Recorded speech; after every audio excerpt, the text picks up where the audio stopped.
Selamat pagi Indonesia, Anda menyaksikan seputar Bali terkini pukul 10 WITA bersama saya Santi Maharani.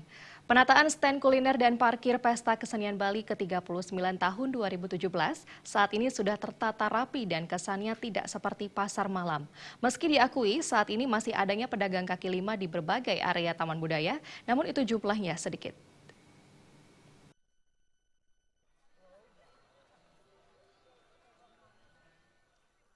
Pelaksanaan PKB yang digelar setiap tahun merupakan magnet bagi masyarakat untuk menyaksikan langsung berbagai kesenian yang dipentaskan para seniman. Tak bisa dipungkiri, setiap pelaksanaan PKB, masyarakat banyak mengais rezeki dengan berjualan di areal di PKB, sehingga kesan PKB seperti pasar malam. Selain itu, parkir juga menjadi masalah setiap digelarnya PKB. Menurut pengamat budaya, Anagung Gede Rake, pelaksanaan PKB setiap tahun yang terkesan seperti pasar malam sudah mulai terkikis.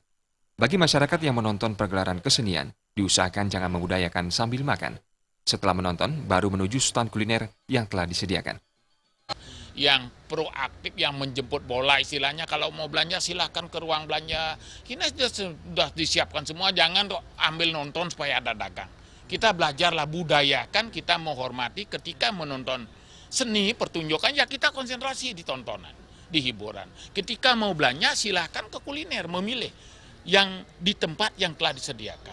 Nah itu kan biasa, keluhan 1-2 masyarakat itu sudah biasa. Ini sudah bagus. Tahun kedua sudah tahun yang bagus dari tahun pertama. Lebih baik dari tahun dulu. Ya, sekarang udah bagus penataannya.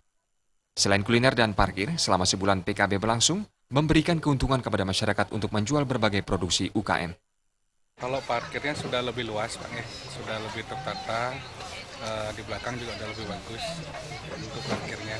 Kuliner juga lebih tertata daripada tahun lalu. Artinya diberikan ruang untuk lebih berkarya. Kalau sekarang kan masih mungkin UKM-nya ya yang lebih ditonjolkan. Nah, pelaku seni juga dengan karya yang mereka juga harus lebih ditonjolkan. Ya, Pak. Kedepan ajang PKB diharapkan tetap mengutamakan pentas kesenian para seniman dan juga ajang bagi seniman muda untuk berkreasi menampilkan ide-ide baru. Winata Bali TV. Kami akan kembali di seputar Bali terkini 1 jam mendatang. Selamat pagi dan sampai jumpa.